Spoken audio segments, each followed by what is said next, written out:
അപകടങ്ങൾ പാടെ ഇല്ലാതാക്കി കൊടിയത്തൂർ കുടുംബാരോഗ്യ കേന്ദ്രത്തിന് സമീപത്തെ സ്പീഡ് ബ്രേക്കർ. റോഡിലെ നിരന്തര അപകടങ്ങൾ മൂലം 5 മാസം മുമ്പാണ് വാർഡ് മെമ്പർ MP ജുമൈലയുടെ നേതൃത്വത്തിൽ സ്പീഡ് ബ്രേക്കർ സ്ഥാപിച്ചത്. മണാശ്ശേരി കൊടിയത്തൂർ ചുള്ളിക്കാപ്പറമ്പ് റോഡ് നവീകരണ ശേഷം അപകടങ്ങൾ പതിവായ സാഹചര്യത്തിൽ അപകടം ഒഴിവാക്കാനായി സ്ഥാപിച്ച സ്പീഡ് ബ്രേക്കറാണിപ്പോൾ യാത്രക്കാർക്ക് പൂർണ്ണമായും രക്ഷയാവുന്നത്. ഇക്കഴിഞ്ഞ ഫെബ്രുവരി 21-നാണ് വാർഡ് മെമ്പർ MP ജുമൈലയുടെ നേതൃത്വത്തിൽ മുക്കം പോലീസ്, KRFB എന്നിവരുടെ അനുമതിയോടെ വ്യാപാരി വ്യവസായി ഏകോപന സമിതി, പാലക്കോട്ട് പറമ്പിൽ റെസിഡൻസ് അസോസിയേഷൻ എന്നിവരുമായി സഹകരിച്ച് കൊടിയത്തൂർ കുടുംബാരോഗ്യ കേന്ദ്രത്തിന് സമീപം സ്പീഡ് ബ്രേക്കർ സ്ഥാപിച്ചത്.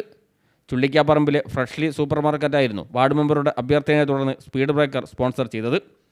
വേഗത നിയന്ത്രണ സംവിധാനം സ്ഥാപിച്ച ശേഷം ഈ പ്രദേശത്ത് കാര്യമായ അപകടങ്ങൾ ഒന്നും തന്നെ ഉണ്ടായിട്ടില്ല. എന്നാൽ സംവിധാനം ഒരുക്കുന്നതിന് മുമ്പ് റോഡിൽ കൊടിയത്തൂരിനും സൗത്ത് കൊടിയത്തൂരിനുമിടയിൽ 1 വർഷത്തിനിടെ മാത്രം 30ഓളം ചെറുതും വലുതുമായ അപകടങ്ങളാണ് ഉണ്ടായിരുന്നത്. ബസ്സിനടുത്തേക്ക് ഓടി വന്ന 3 വയസ്സുകാരി ഡ്രൈവറുടെ അവസരോചിത ഇടപെടൽ മൂലം രക്ഷപ്പെട്ട CCTV ദൃശ്യങ്ങൾ പുറത്തു വന്നതോടെയാണ് ഈ ഭാഗത്തെ അപകടങ്ങളും ചർച്ചയായത്. അശാസ്ത്രീയമായ റോഡ് നിർമ്മാണം, അമിത വേഗത, അശ്രദ്ധമായ ഡ്രൈവിംഗ് എന്നിവയെല്ലാം അപകടത്തിന് കാരണമായിരുന്നു. വിദ്യാർത്ഥികളും കാൽനടയാത്രക്കാരും വാഹനയാത്രക്കാരും ഉൾപ്പെടെ പലപ്പോഴും ഭാഗ്യം കൊണ്ട് രക്ഷപ്പെടുകയായിരുന്നു. കൊടിയത്തൂർ ഫാമിലി ഹെൽത്ത് സെൻ്ററിന് മുൻവശത്തെ കയറ്റവും ഡ്രൈവർമാർക്ക് വലിയ വെല്ലുവിളിയായിരുന്നു. ഇതിനെല്ലാം പരിഹാരമായാണ് സ്പീഡ് ബ്രേക്കർ സ്ഥാപിച്ചത്. കൊടിയത്തൂർ കുടുംബാരോഗ്യ കേന്ദ്രത്തിന് പുറമെ pain and palliative association office കെട്ടിടം, കോംട്രസ്റ്റ് കണ്ണാശുപത്രി, സ്വകാര്യ മെഡിക്കൽ സെൻ്റർ തുടങ്ങിയവയും ഇവിടെ പ്രവർത്തിക്കുന്നുണ്ട്. ഇവിടേക്കെല്ലാമായി നൂറുകണക്കിന് ആളുകളാണ് ദിവസവും എത്തിച്ചേരുന്നത്. ഇവർക്കെല്ലാം ആശ്വാസമാവുകയാണ് സ്പീഡ് ബ്രേക്കർ സ്ഥാപിച്ചതോടെ.